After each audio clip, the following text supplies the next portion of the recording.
ایک تخت جو یمن سے یروشلم 2249 کلومیٹر ایک لمحے میں پہنچ جاتا ہے تو سوچئے اسے وہاں لانے والے الفاظ کتنے طاقتور ہوں گے۔ جو لوگ یہ سمجھتے ہیں کہ یہ کوئی جادو تھا تو یقین مانیے کہ دنیا کا سب سے طاقتور ترین جادو بھی یہ نہیں کر پاتا، اور نہ ہی آج کی جدید ٹیکنالوجی میں یہ ممکن ہے، جب ہزاروں کلومیٹر دور ایک پیغام ایک کلک پر ایک سیکنڈ میں پہنچ جاتا ہے۔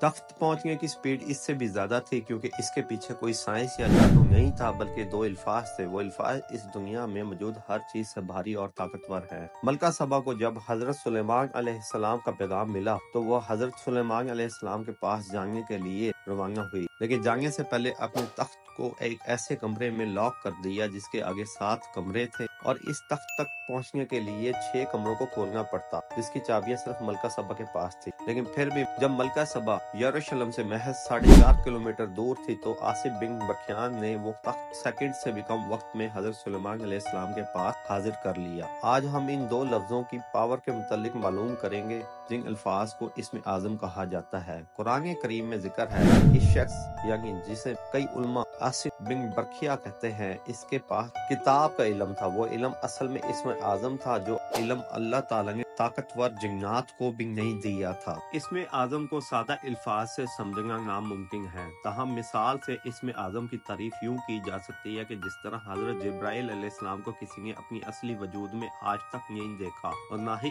عشق کو آج تک کسی نے دیکھا، اسی طرح اللہ کے 99 ناموں کے علاوہ جتنے نام ہیں وہ اللہ تعالیٰ کی صفات ہیں، نہ کہ بذات خود اللہ، اور اللہ کی ذات تک پہنچنے کا نام اسم اعظم ہے۔ اہل تشیع کے مطابق حضرت سلیمان کے دربار میں اس دور میں آصف بن برکیہ کی شکل میں حضرت علی رضی اللہ تعالیٰ عنہ ہوتے تھے، اور اسم اعظم ان کو حضرت سلیمان نے سکھایا۔ کیونکہ آصف اصل میں حضرت سلیمان کے خلیفہ ہونے کو تھے تو ان کو ایک علم دیا گیا تاکہ عوام میں ان کی داغ بٹھا دی جائے اور بعد میں کوئی اس پر اختلاف بھی نہ کر سکے۔ یعنی شیعہ عقیدے کے نزدیک آصف بن برکیہ اصل میں سلیمان علیہ السلام کے امام بنے، اور وہ ایک خاص علم رکھتے تھے، اور بعض کے نزدیک وہ حضرت علی رضی اللہ تعالیٰ عنہ تھے۔ اس دور میں وہ آصف بن برکیہ کہلاتے تھے۔ اہل سنت اس بارے میں مختلف رائے رکھتے ہیں۔ ان کا ماننا ہے کہ وہ حضرت علی رضی اللہ تعالیٰ عنہ نہیں ہو سکتے، بلکہ وہ اللہ کے ایک ایسے بندے تھے جن کا ایمان مضبوط تھا، وہ ایک کامل ولی تھے۔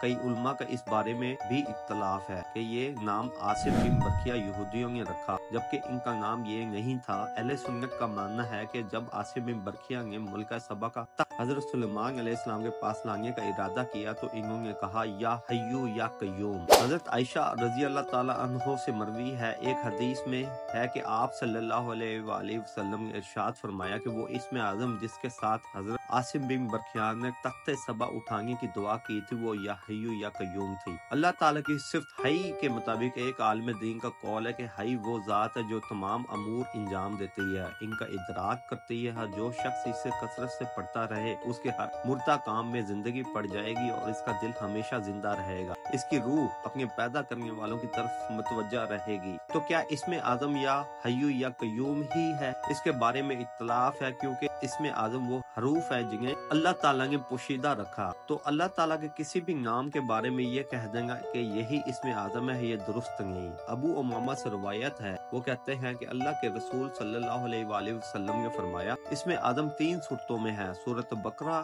سورۃ العمران اور سورۃ طٰہٰ، اور جب ہم نے ان 3 صورتوں میں تلاش کیا تو وہ الحی القیوم ہے۔ اللہ کے 99 نام سب کے سب اللہ تعالیٰ کے تابع ہیں، جن کے ساتھ مل کر پورے 100 ہو جاتے ہیں، اور جنت کے درجات بھی 100 ہیں۔ چنانچہ حدیث میں ہے کہ جنت کے درجات 100 ہیں اور ہر 2 درجوں کے درمیان 500 سال کی مسافت ہے۔ اس میں حسنہ کے بارے میں فرمایا ہے کہ جو شخص انہیں یاد کرے وہ جنت میں داخل ہوگا، اور معلوم ہوا کہ اس میں حسنہ کی تعداد جنت کے درجوں کے برابر ہے۔ اللہ کے نام کے اسم اعظم ہونے کی یہی دلیل بتائی جاتی ہے کہ باقی تمام نام اس نام کے تابع ہیں۔